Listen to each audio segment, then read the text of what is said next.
ball with Adrian Peterson. He's the bread and butter and mixing the pass after him. Kickoff coming up. We're ready to get it going here. Reese Lloyd will kick it away. And a nice kick. He's brought in just to do that right there. Avoid the return. Let's go down to Carissa Thompson. Well, guys, speaking to both coaches at halftime for Childress, he's happy with Gus Frerott's performance overall. I pointed out that, again, the defense had to make a big play. He said both sides of the ball are doing a good job. For John Fox, despite the way he went into the second half, he's very happy with his team's performance. And in coach speak, he just says they need to continue to execute and finish. But I know he's not happy the way that last offensive series ended up. Yeah, coach speak for that would be terrible. Yeah. Peterson, along with Taylor, both in the backfield. Don't see a whole lot of that. That's a skipper. Nice one-hopper over to first base for the easy out. Intended for Berrien. A quick look at the first half numbers. And it's all about turnovers in the first half. Carolina was controlling the game until the Antoine Winfield corner blitz knocked the ball out of Jake Delhomme. That's the two turnovers right there, and it led to the 7 points. That is why we have a tie ball game at this point. And in case you're just joining us, Carolina started out with a lead. Minnesota came back, and they were trying to go in at half, but the Minnesota Vikings, Antoine Winfield, came off the corner with the corner blitz, knocked the ball loose, and we're tied up at 10. And for you fantasy fans, there's a quick fantasy update. Not a lot from Peterson so far, but of course Steve Smith hasn't been in the end zone, but I think that's more than admirable for a guy who's been out the last 2 weeks. Not a lot of fantasy points in the first half, 10-10. A lot of big plays on defense, really good defense that we're seeing so far, but not too many points. And this is a 3rd and 7.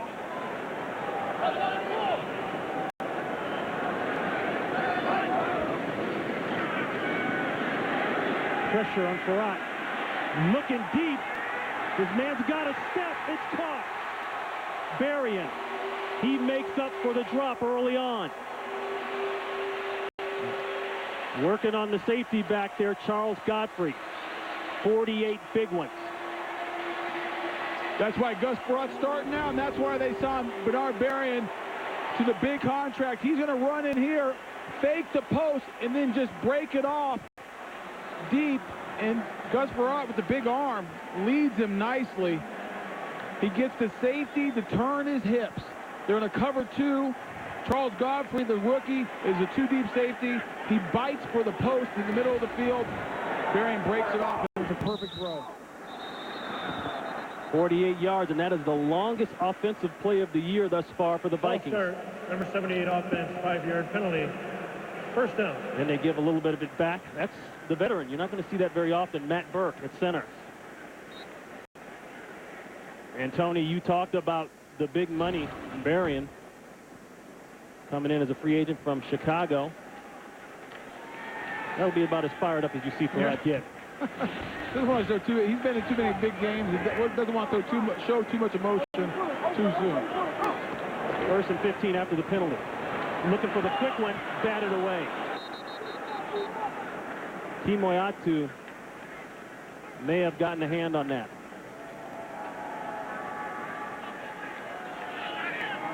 Check, that's Darwin Walker. You saw Bernard Berrien running right by the rookie Charles Godfrey on a couple plays ago, and that's why they brought him in. And this week, Brad Childress even said, listen, I got to call plays to highlight this guy. We brought him in to stretch the field, and we haven't used him this season properly. Walker along with Gary Gibson, their backup unit down there at the defensive tackle. There's a completion inside to the tight end, Shenko, and he'll score.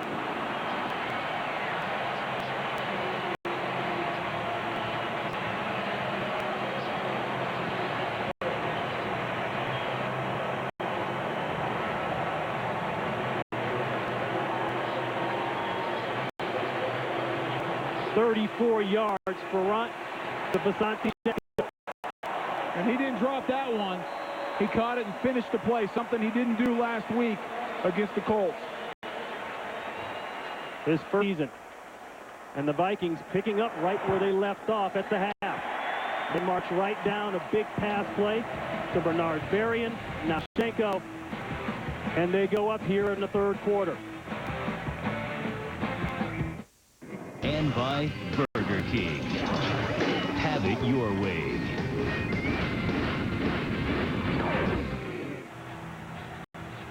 So Shenko dropped the touchdown pass last week, holding on this week.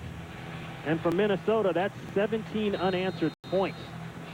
Couple great throws by Gus Frerotte. The deep ball, which he's always been a strength of his, throwing that deep ball, but it threw a rope, frozen rope to Shenko right in the seam. This will be Stewart. He's got to go now. He started to stop, but he was already out of the end zone. Maybe it was a good thing he did go. Look at Jonathan Stewart still rolling. Jonathan Stewart, one man to beat to score, and he can't beat him. Darren Sharper, the starting strong safety, hustling down and makes the tackle, saves the touchdown. And there are a couple people injured on the play. There's a Viking down back at the 33-yard line. During the return, illegal block in the back, number 47. Half the distance from the spot of the foul. First and 10, Carolina. And it's all for naught. Penalty against Carolina, illegal block in the back. Wipes out an 87-yard return. And Jonathan Stewart hesitates, and sometimes that actually sets up the blocks a little bit better, and you see that often. And they call it on Jeff King. Even though it was brought back, boy, what great vision, great patience by Jonathan Stewart.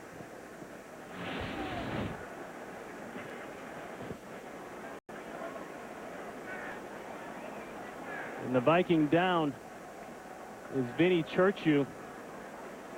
We'll check on him when we come back.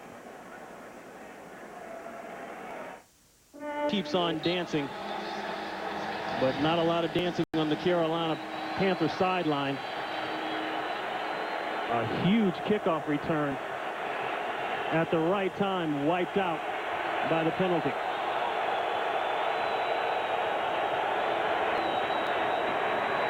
We keep it on the ground. That's Williams. Let's go back to that penalty on the kick. And Jeff King right here is going to get called. You can see him blocking in the back on Benny Sapp. And you can see Benny Sapp letting everyone know that he was held. Flails his arm, plays the part pretty good to call attention to himself, and nullifies the big return by the rookie Jonathan Stewart. Second down and 8. Play action. Complete to King. King fights forward, and that's a first down for Carolina. And Ron, that's a huge first down. Yeah. When you're backed up like that in your own territory as an offense, really your first goal is let's just get one first down, because we can get out, we can improve our field position, and our punter, if we do have to punt, won't be backed up in our own end zone now. And so really, that's the first victory on this drive. Just get that one first down so we can get some decent field position. King has emerged as the team's tight end, go-to tight end, second leading receiver last year with 46 catches. Play is stopped again. And that's Jeff King right there getting a little quick start, jumping the gun a bit. Ball start, number 47 offense, 5-yard penalty, first down. So just as I pumped him up. That's how it usually works.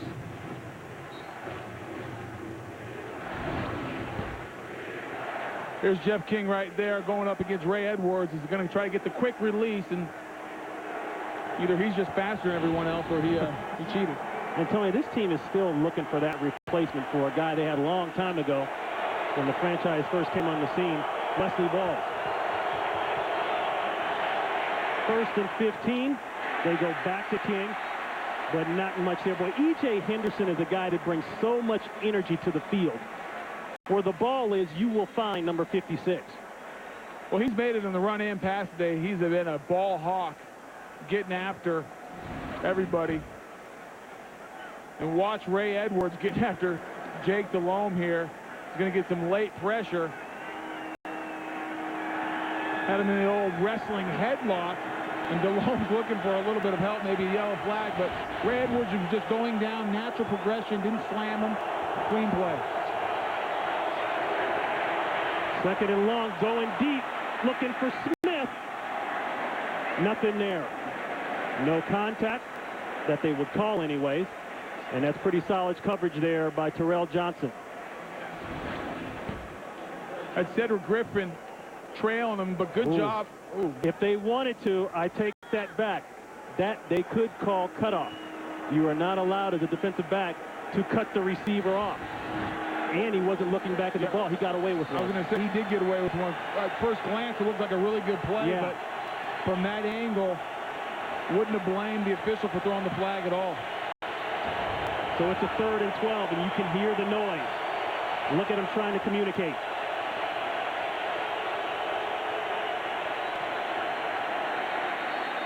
Oh, nearly intercepted, dropped, but a marker is down. Chad Greenway had it in his hands.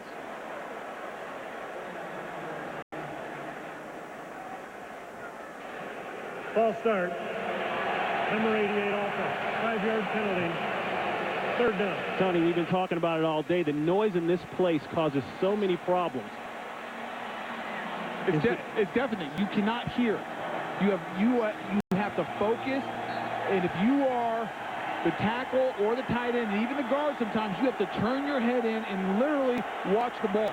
You lose any advantage of a snap count on the defense because both of you are looking at the same thing to start the play. Now you're a count late versus a guy like that, Jared Allen, getting off the line. Makes the hard job even harder.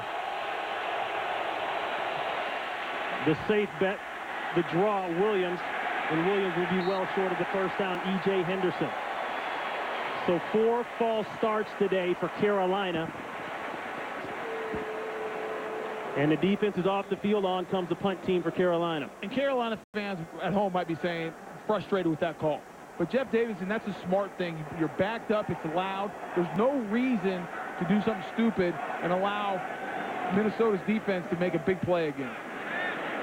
Baker to Allison. A marker down already, but he's got a ton of room.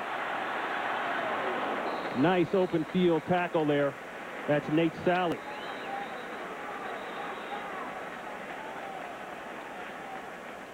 Let's check the marker.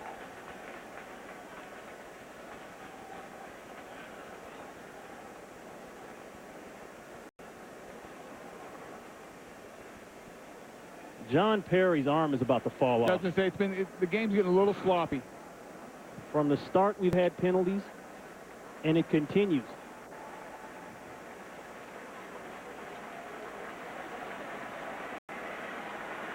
John Perry and his crew talk it over. Here we go. During the kick, personal foul, number 41.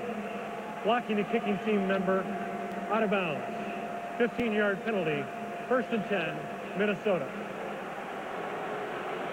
So Minnesota goes back.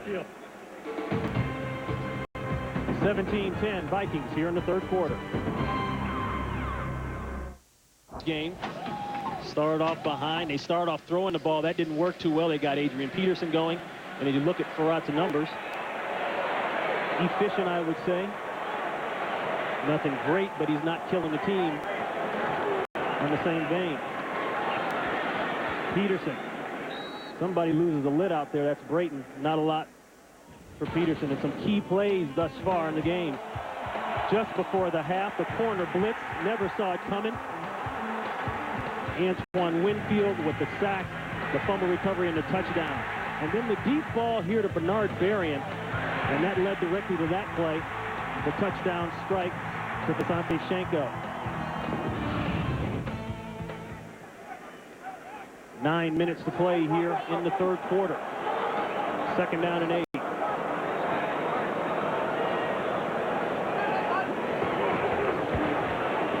Pressure, sack. Julius Peppers on sack. You knew it was coming, just a matter of time. Peppers, you talked about it, Ronnie, earlier. Moved from left end where he played all of his career to the right end. working against Artis Hicks, Bryant McKinney's replacement, who's been suspended for 4 games for the conduct policy. And Peppers is playing much better this year, a lot more energy, had a rough year last year, and one of the better pass rushers when he gets it going, just ran right around Artis Hicks. Chester Taylor at the running back spot. 3rd and long. Farad in trouble again, another sack. Tyler Brayton finishes them off. Let's go to Los Angeles for this game break. Boy, what a game for Ronnie Brown for the Dolphins. Ran for 3 touchdowns in the first half. Starts the second half with a touchdown pass. This one to Anthony Fasano. Put Miami up big. New England just scored, but it's still 28-13 Dolphins with the lead. Ron and Tony? So they share the sack between Brayton and Johnson. And that brings on the punt unit from Minnesota. Mark Jones. Jones with an opening. Mark Jones with a nice return as he works across the 50-yard line. 54-yard punt, 20 yards on the return by Mark Jones. All right, express option. Quick quarterback comparison. Jake Delhomme and Gus Farad. You know, the one thing that doesn't account for is that the corner blitz that I think Jay, not 100% sure, but somebody missed it, caused a big turnover that led to the 7 points, the 7 to Minnesota, 17 points.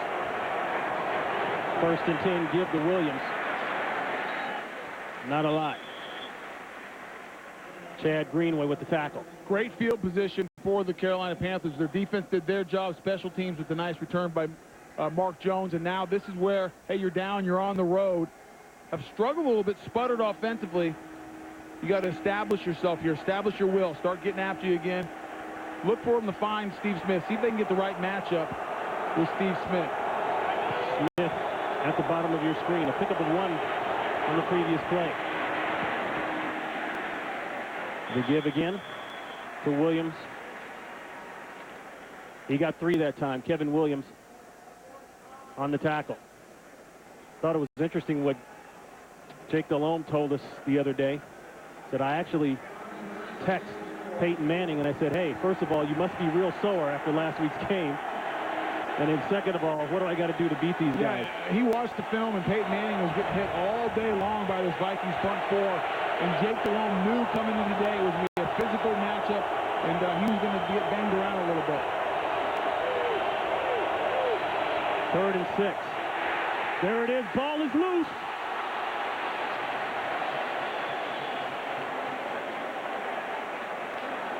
It looked as though someone from Carolina recovered it.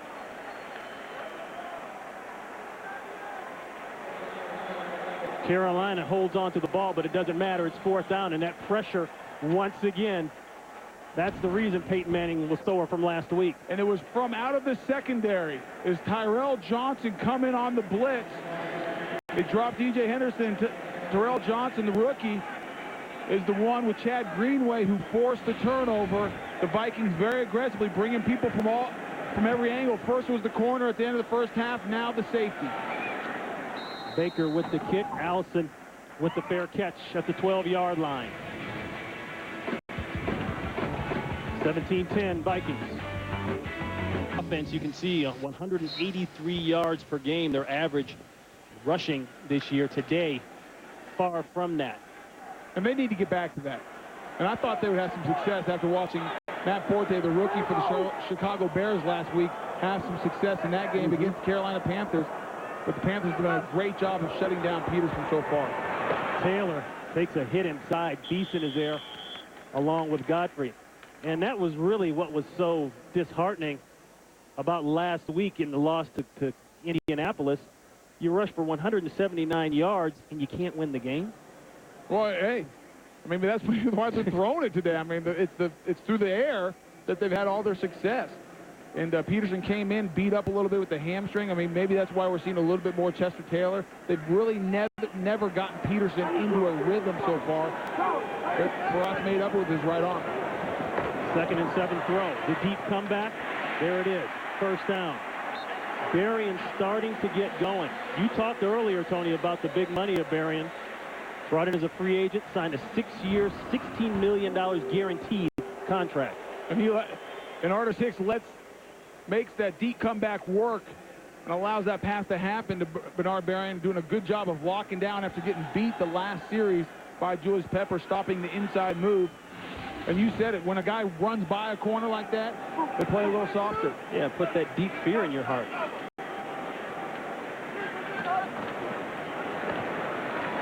First and 10 run. Taylor. Good carry on first down. Chris Harris on the tackle. He picked up 6. You know, back to Hicks. Yeah, talking about Artis Hicks. In for the Bryant McKinney, the Pro Bowl left tackle who had some off-the-field issues in the offseason, was suspended by the commissioner for 4 games. And, boy, he has a tough start of the season. KGB, 74.5 sacks. And then Dwight Freeney, I think the best pass rusher in all of the NFL. And it's not a day off when you have to face Julius Peppers today. So quite a test the first 3 weeks. Boy, and there was a collision in the backfield as Taylor gets the first down. He got 8. Anthony Herrera collided with somebody coming up there. Might have been Chris Harris. And I think if you're Minnesota, you stick with the hot hand. Stick with Chester Taylor. You can see Hutch and Artis Hicks just beating on the defensive line. He got some collisions outside with Anthony Herrera just trying to knock out Chris Harris, the strong safety. I mean, that's physical football. And go with the hot hand of Chester Taylor. He's running strong right now. Panthers sink down inside. They're thinking to run. They get Taylor again, and there you go. You know, you gear up all week for Peterson, but then they start pumping Taylor on you, and after a while, he probably starts to feel like Peterson. Oh, he's a big-time back, Ron. I mean, this guy, he feels like he's a starter. They were asking about this week when he might have had a chance to play. He said, listen, nobody likes being a backup, but I understand my role. He says, I'll do whatever it takes. If I have to return kicks like he does, if AP's not ready, as Adrian Peterson, I'll carry the load. But he feels like he should be a starter. He's good enough. He has the talent to do that. 2nd and 3 out to Allison. Look at the way the Panthers tried to rip that ball. Allison working on Chris Gamble. And that's enough for a first down. Pick up a 5. Tony? And watching Gus Frerotte work the passing game, you see Chris Gamble slipping a little bit there. Andre Allison did a good job of running off, but going back to Gus Frerotte, watching this passing game and how well they're executing it, you got to wonder if they waited 2 weeks too long to get Gus Frerotte in there to be the starting quarterback.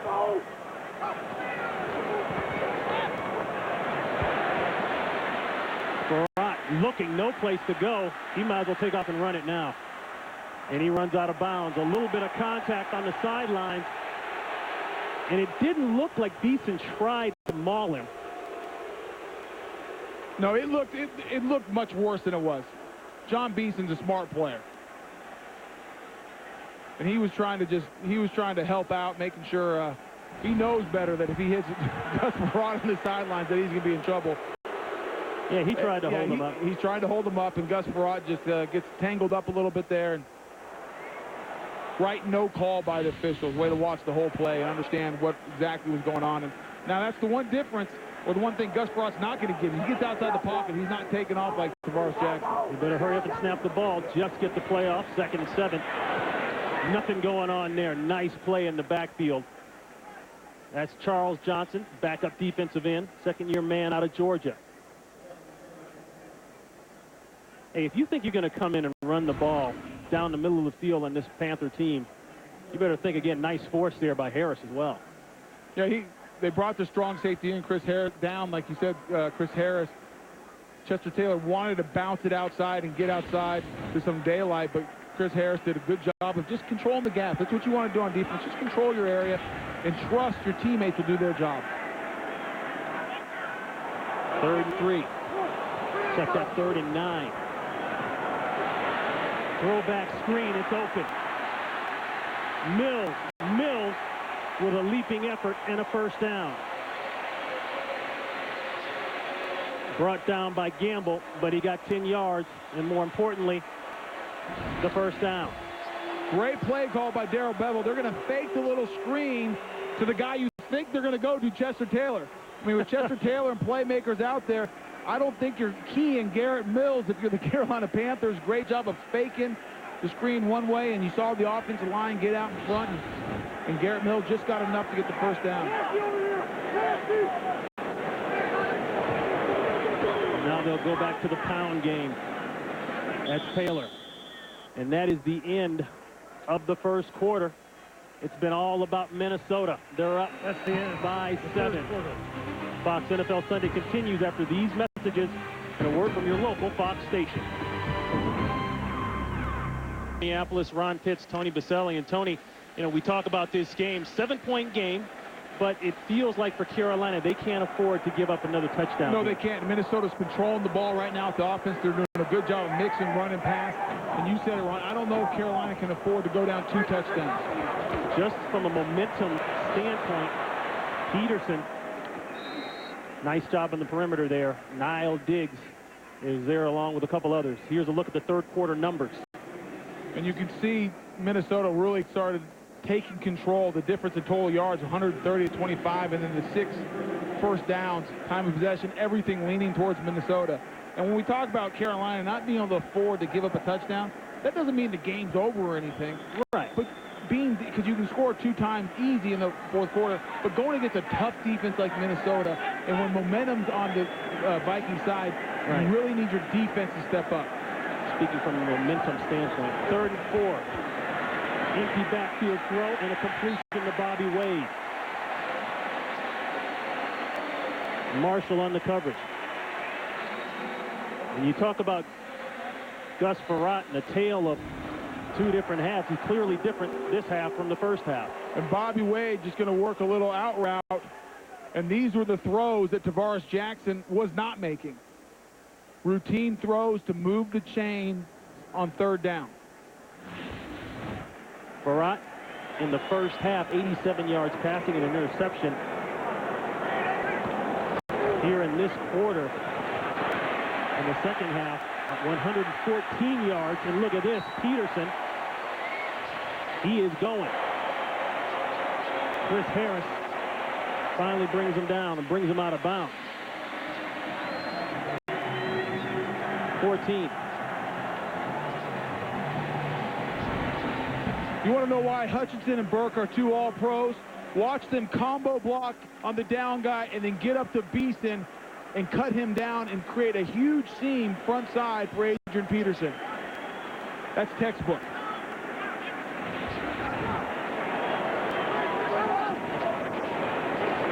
Taylor looking for cutback. Taylor, he's down to the 5. And Ron, right that time they went right behind Hutchinson again, the all-pro left guard for the Vikings.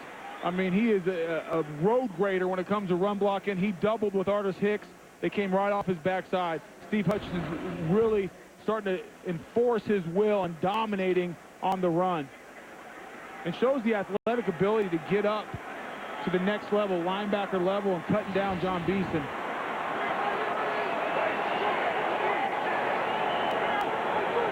Second and 3. Vikings can get a first down before they score.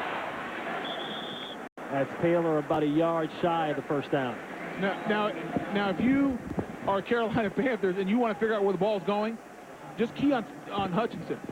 Because the last 3 plays, whether they go front side and they keep it front side behind Hutch, or they call it the other way and the back's going to cut backside to Steve Hutchinson. That's why they signed him here. They felt like he was one of the best run blockers in the NFL, playing that left guard position, and he's really starting to take over right now. Peterson and Tahi check in. 16th play of the drive. Start out their own 11-yard line. Peterson dancing, still going. He's got the first, but they're not going to give him the touchdown. A late flag. Gottfried was there to help him, or to keep him from getting the touchdown. Holding, number 69 offense, 10-yard penalty, 3rd down. Well, we don't have a 69. Correction, 64. All right. Thank you, John. That's Anthony Herrera, the right guard. Anthony Herrera is going to be right here, right guard. Working against Taylor Brayton. And right there gets his hands outside and just decides not to let go. And he did, I mean, good job of getting on him, but listen, if I know I got Adrian Peterson back there, just get on long enough and let the guy go, because if you watch the rest of that play, Adrian Peterson refused to go down and was punishing Carolina Panther tacklers. Peterson and Taylor in the backfield together. There's the screen to Taylor. One block, Taylor, touchdown, but a marker is down. Hold everything. A marker is down at the 12-yard line. Number 78 offense, 10-yard penalty. Replay, third down. And they call that on the center, Matt Burke, holding.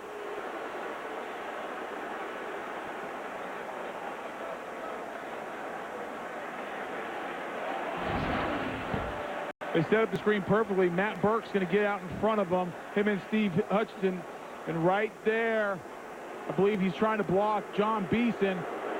And he just goes down and he flat tackles him. I mean, the crowd's booing and they're not happy about it, but that is a hold. I mean, any way you cut it.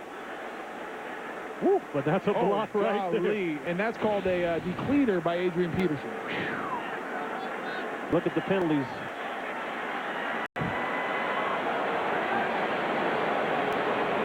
Third and 21 after the 2 penalties. The dump down. Peterson, another flag is down as Peterson fighting to the 4-yard line, maybe just inside the 5. Prior to the pass, illegal contact. Number 58, defense. 5-yard penalty with an automatic first down. I believe he said 58 defense. That would be Thomas Davis. And Ron, that is a killer for no other reason. Forget the yard. It's only a 5-yard penalty, but it's an automatic first down. The Panthers had him backed up 3rd and forever. You cannot make a mistake like that. I mean, now you're talking about the difference between a field goal and now continuing for a touchdown attempt. And you can see the hit was definitely after 5 yards by Thomas Davis on to Deshante Shanko. So they'll reset it at 1st and 10. Taylor, no place to go. Nice play in the backfield. Maake Kimwayatu, brought in as a free agent from Baltimore back in '06. You talked about earlier why it's so difficult to run inside on this Carolina Panther defense. Kimwayatu is a big reason for that. 6'5", they have him listed about 350. He makes it difficult for anybody. Or much like Pat Williams for the Vikings, such big bodies and are still athletic enough to shed the block and make tackles. A 1-yard pickup. Peterson and Taylor in the backfield. 17th play of the drive. The flare, nice move by Taylor. Almost hit another one. Ball is loose. I believe he recovered his own fumble. Well, it's amazing he didn't break an ankle doing that one.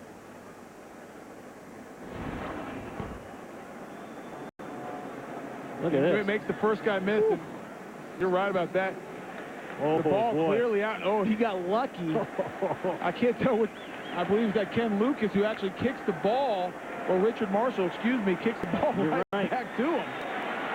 Marshall kicked the ball with 4 Panthers around and others coming back into the hands of Taylor. Bootleg, pressure on the backside from Lewis. There's the throw, and it's incomplete.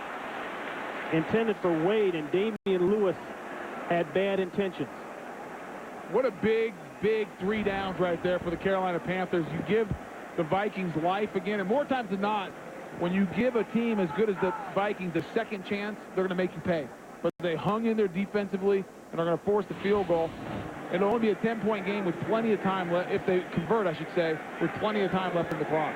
18-play drive, and you know the Panther defense, they are sucking air. 32 yards out, blocked, but play is stopped before the Chris Harris block. Prior to the snap, Carolina took their first team timeout. Timeout on the field. Now that's one, Ron, where John Fox will be kicking himself saying, why did we call timeout? I don't know if they saw something or they're trying to ice the kicker or what, but they just missed out on a big block.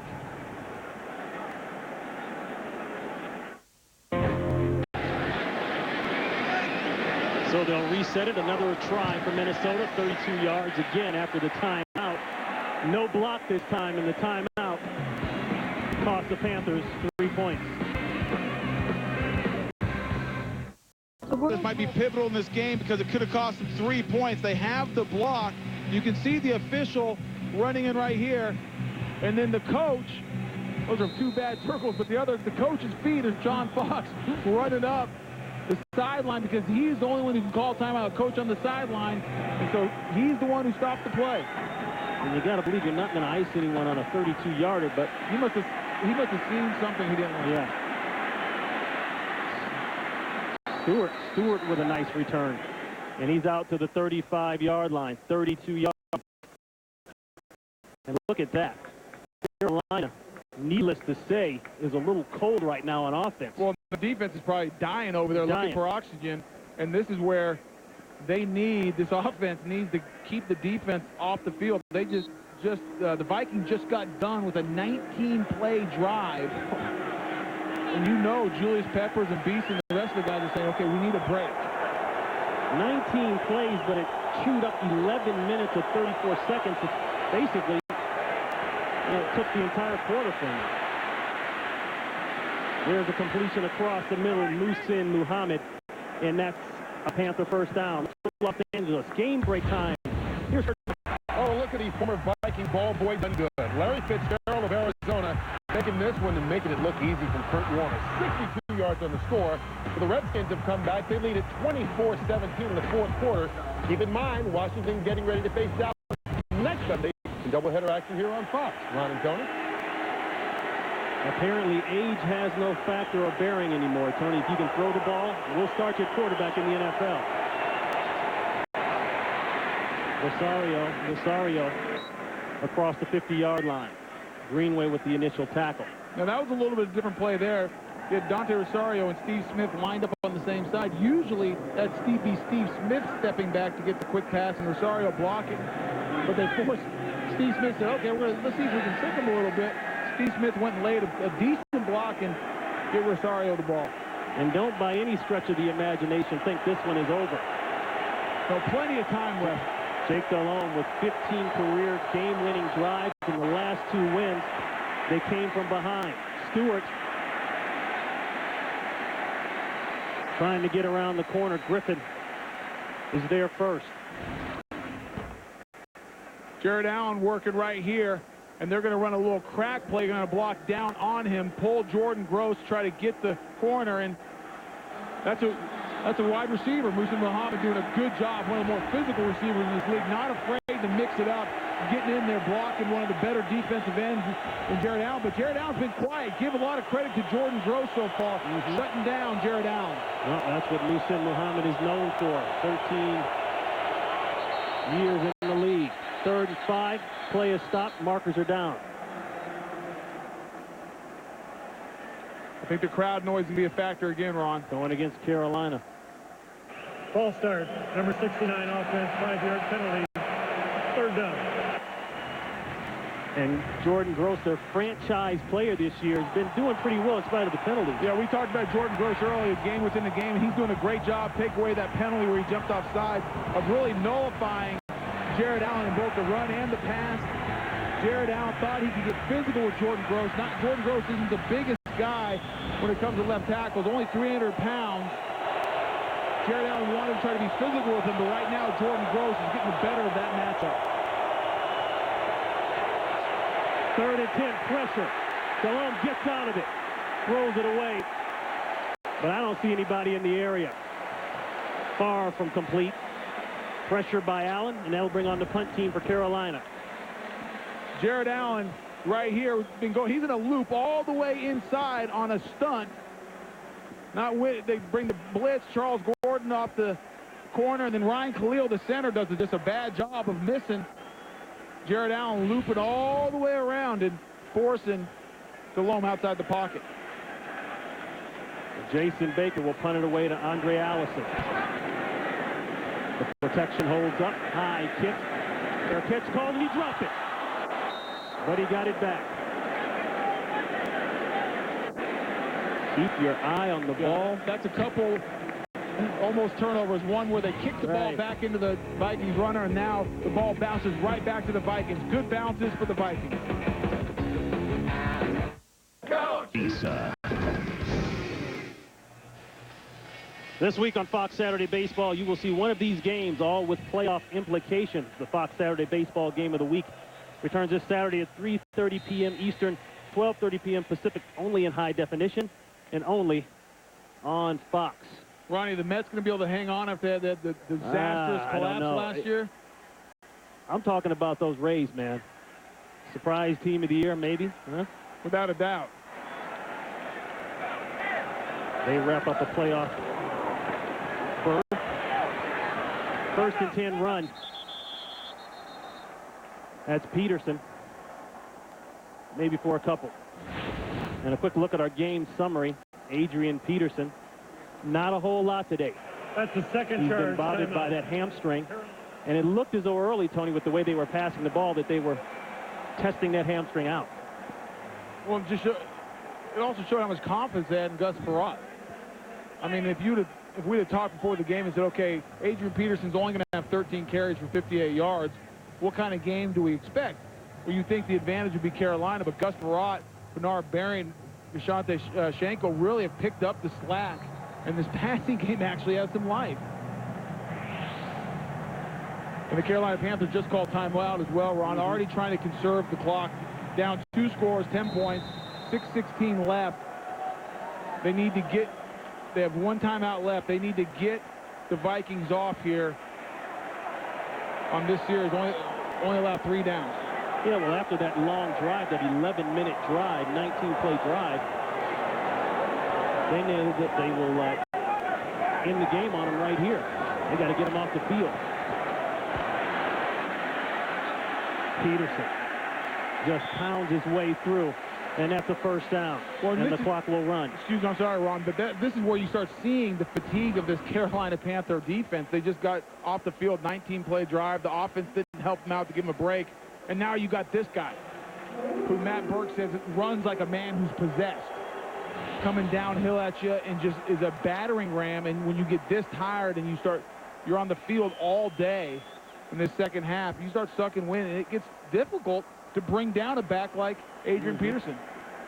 And to think that last year, as a rookie, he started the season in training camp carrying Chester Taylor's shoulder pads to and from practice. I don't think he's doing that anymore.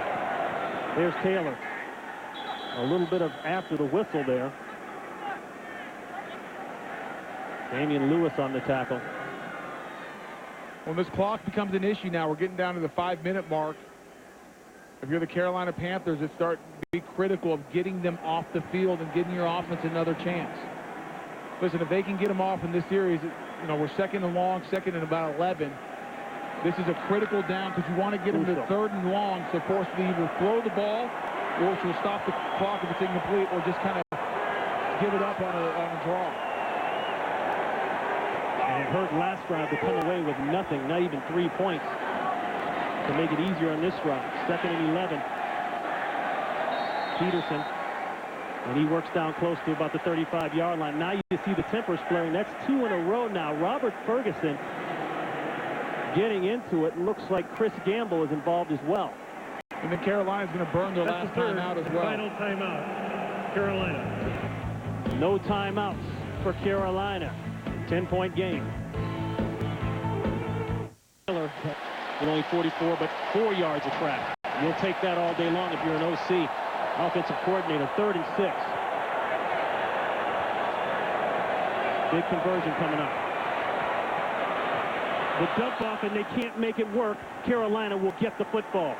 And Ron, that kills you. That's a bad mistake if you're Gus Frerotte and the Vikings, because what that does is it stops the clock. The Carolina Panthers had no more timeouts. If you're Gus Frerotte, the play call is to make sure you get the completion. He was going to the swing to Chester Taylor out of the backfield no matter what, and he's got to put that ball on him. Even if you get stopped for no gain, if it's a catch, the clock keeps on running. So Cluey will kick it away. They don't rush it. They set up the return. Mark Jones at the 10. Great kick. No blocks whatsoever. And the Panthers have had some fantastic finishes the first two games. Week 1, Jake Delhomme throws a 14-yard touchdown pass to Dante Rosario with time running out to ice the win in San Diego. And last week, Jonathan Stewart's second run of the day at a key stop on 4th down by the Panthers defense gives them the win over the Chicago Bears. Ron, I've watched that San Diego tape a couple times. I still don't know how that safety didn't make a play for the San Diego Chargers. It was a great play by the Panthers and Dante Rosario. They're going to need more of those right now. They just threw it all over San Diego. Now they're going to try it here. They open up with an out. No, not inbounds. DJ Hackett didn't get the feet in. Griffin on the coverage. And this is where you're going to have to go hurry up offense. There's 4 minutes and 22 seconds left, but I don't think you have the luxury of just sitting back. If it's a completed pass inbounds, the clock's not going to stop. You got to hurry up and get on the field because you need 2 positions on the ball because you need 2 possessions. Carolina down by 10. No timeouts. Inside, Muhammad, he'll be about 3 yards shy of the first. They're going to have to go to hurry up. Yeah, Jake Delhomme's telling him, get on the line of scrimmage. Now he's going to start barking out signals, protection, and then he'll with hand signals, let the receivers know which route he wants.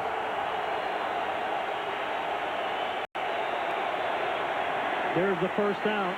That's Steve Smith. Smith still going there as he gets it out to about the 35-yard line. Henderson on the tackle. And you get to hurry up, you get something going, it'll slow down that rush a little bit too. Those defensive linemen are getting tired. Oh, movement early. But not if you do that. It's Jeff Otah. Ball start, number 79. 5-yard penalty. First down. That's the rookie. Now you stop the clock, let him substitute some defensive linemen. As an offensive lineman, you're in 2 minutes. You want to keep it going because those defensive linemen start getting tired of having to rush the passer and to make your job a little bit easier. Critical penalty by the rookie Otah. Tough situation for a young tackle in this situation. Loud, end of the game. You got to keep your wits about yourself. And that catch a play ago by Steve Smith, that was his first one of the second half. They might look to get him involved. Tipped up, incomplete.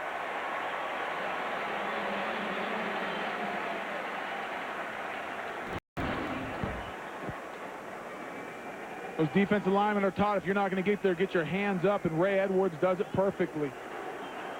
Running into the wall, the big man, Jeff Otah, not going to get there on that play, but still very disruptive, gets his hand up and knocks it down. Now you can hear the crowd chanting defense. It's going to be loud in this place. Second and long.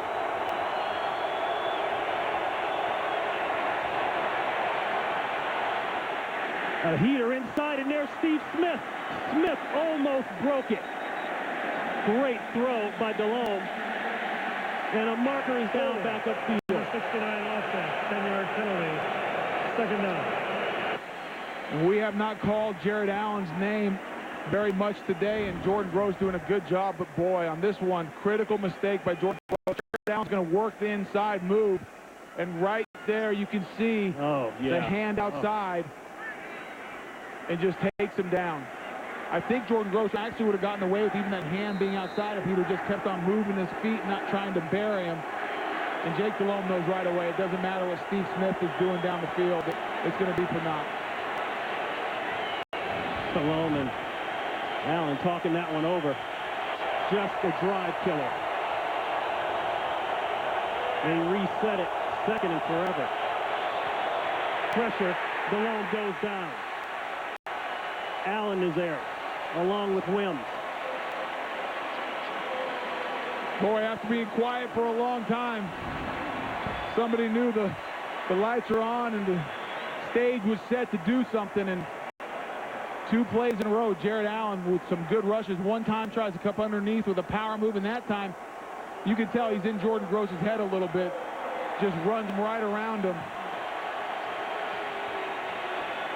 And now you got 3rd and forever. That was a look at Carl Dunbar, the Vikings defensive line coach. Allen brought in a trade with the Chiefs just before the draft. And it's working out. Could be a delayed game. Offense, 5-yard penalty. Third down. Implosion now for the undefeated Carolina Panthers. We saw the clock going to 0, and Jake did as well, but nothing he could do. No timeouts left.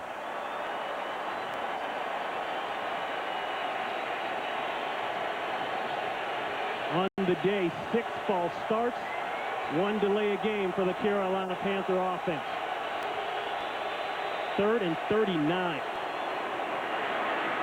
Check down to Williams. This will be a formality. So Williams gets it up to about the 22-yard line, and you're looking at 4th down. You got to go for it. They're going to go for it. I mean, why not? I mean, there's only 2 minutes, 38 seconds left. I mean, it's still, I mean, not great odds. 4th and 27, it looks like, and not a lot of plays for that down and distance, but game's on the line. Do or die right here. 4th down. Pressure. Not a chance. Kevin Williams. And it'll be a turnover on down.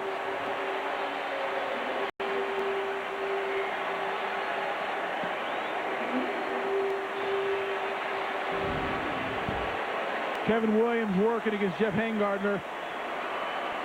Just works the ball, but the problem is D'Angelo Williams actually picks Hangardner.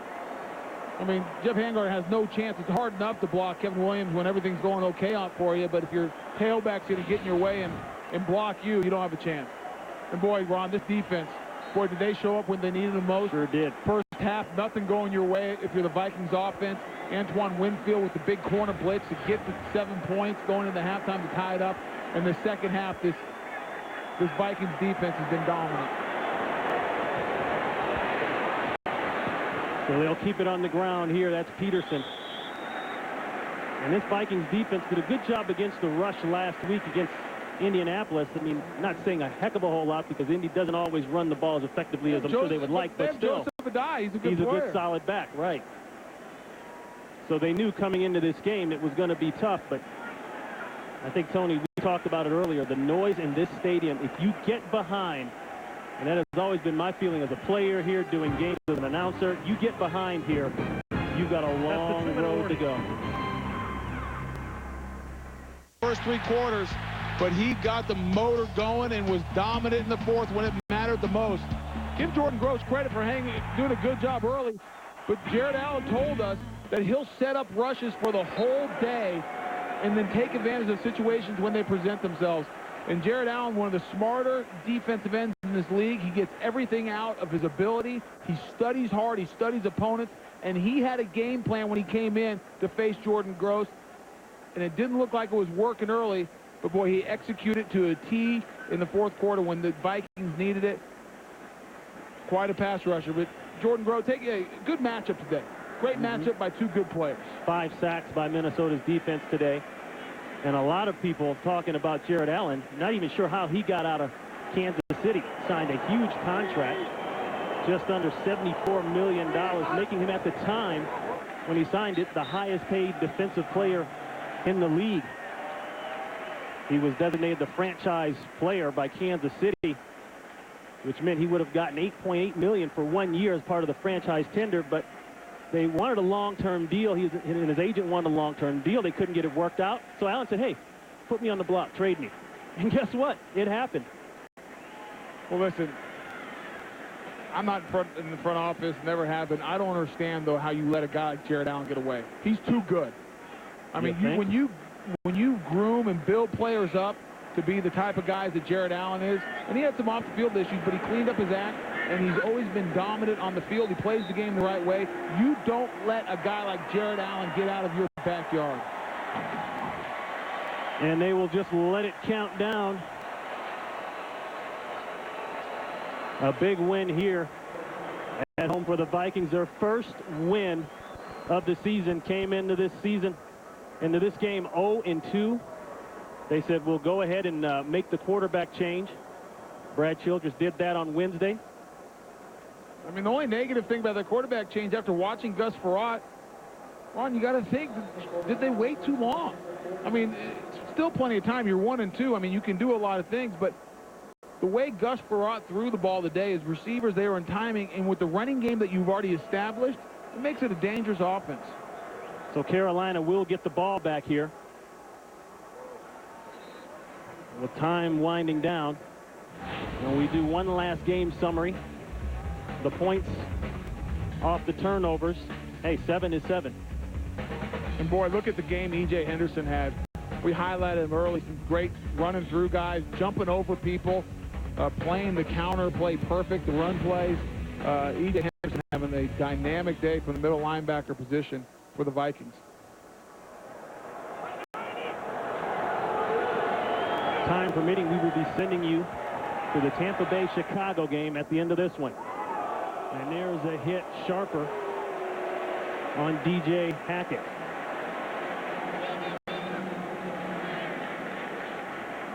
Nothing like getting hit like that when the game's out of reach and you're just catching the ball, trying to run, maybe get out of bounds, and Darren Sharper says, not so fast, my friend. The Minnesota Vikings will be away the next 2 weeks at Tennessee, at New Orleans, before coming home here for the Lions. This is Ron Pitts for Tony Baselli and Carissa Thompson. So long from Minneapolis. The Vikings by 10. We will send you to bonus coverage, the Chicago Bear game. Mark Anderson deflected it away. And for those of you